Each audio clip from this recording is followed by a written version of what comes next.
One of the things that has, I guess, gotten the attention of some of the more conservative members of our audience is how many cases have charges been dismissed because of a lack of evidence. And I'm curious because I know it's a thing with every district attorney trying to make a determination of, do we have sufficient evidence to go ahead and do this trial? Are we going to be wasting taxpayers' money?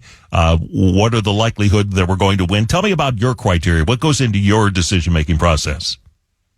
It really is based on our oath.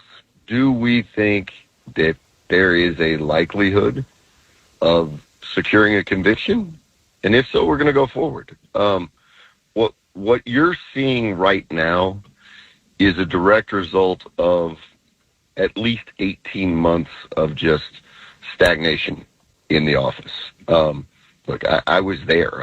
I know how this occurred. But the prior administration was not going to allow prosecutors either overtly or covertly to dismiss cases because they believed it was going to look negatively on them, which is the complete antithesis of what you have to do as a prosecutor. Even if it's not the popular thing, if you don't believe you can make the case, you've got to dismiss it. And so in following our oaths, you're going to see dismissals of some relatively high-profile cases early on because they should have been dismissed years ago. Okay. In total honesty here, are some of these cases maybe being dismissed through a lack of evidence as far as you're concerned, but maybe it's the fault of the DA's department that enough evidence wasn't secured, or do you really believe that enough evidence did not exist in order to be successful? So when you say insufficient evidence, it does not necessarily mean that there is a lack of evidence. In a lot of cases, it's because we've secured additional evidence that points toward either a defendant's innocence or an inability for us to prosecute because of mitigation. So insufficient evidence to prove guilt does not, in most cases actually, result from not having any evidence. It's just not the evidence we need to get it guilty.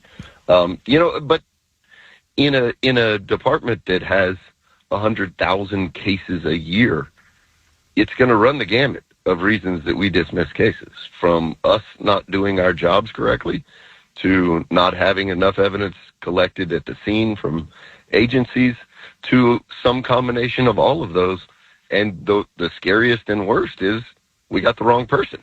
But it runs the gamut every year. I think everybody's seen enough Kelly Sigler to think that every case is going to go like Kelly Sigler does. Why aren't you as mean as? Why aren't you as tough as Kelly Sigler? Right. Having worked with her for a number of years, and her really being someone that I've looked up to my entire career, I can promise you I'm not Kelly Sigler, and every day I ask her why I'm not. Yeah, and if you don't know who we're talking about, watch Cold Justice one time, and you'll see what we're talking about. Let me ask you as well here. I think a couple of things that have also been, from a public safety standpoint, have been concerning people. We had a capital murder suspect accidentally released, and then recently we had this rape suspect also accidentally released because evidently we're told there was some sort of a miscommunication between the police department and the DA's office. Can you tell us exactly what happened there? Yeah. So those are two separate things entirely. The capital murder suspect, my understanding, was released because of some issue inside the jail. The charges were never changed. That had nothing to do with our office at all. Now, it did cause all of our hearts to skip a beat, but we got him back in custody. The U of H rape suspect, Eric Brown, it's a perfect example of what I've been talking about for years about how important our intake division is. When you have experienced, competent career prosecutors down there as the liaison to law enforcement, these kind of miscommunications really get decreased. But what happened was that they didn't have enough to file the sexual assault charges, so they called the main intake line as opposed to the 24-hour-a-day sexual assault intake line that all the agencies have.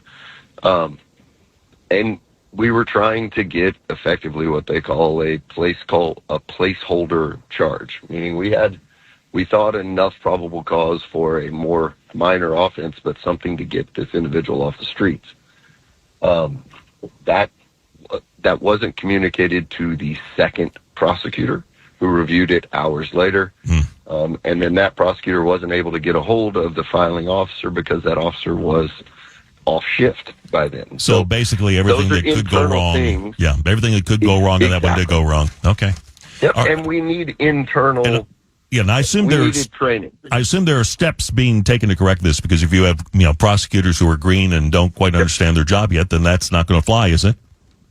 That's exactly right. That is what this highlighted, and thank God it happened in a case where we were able to reapprehend him without any other people being injured, and it highlighted deficiencies in our department. It highlighted deficiencies in the process all the way through, but inside our department, and we're working to fix them as we speak. All right, sir. Listen, I wish I had more time. I could probably talk to you for an hour easy, but we'll get you back one of these days. Thanks for your time.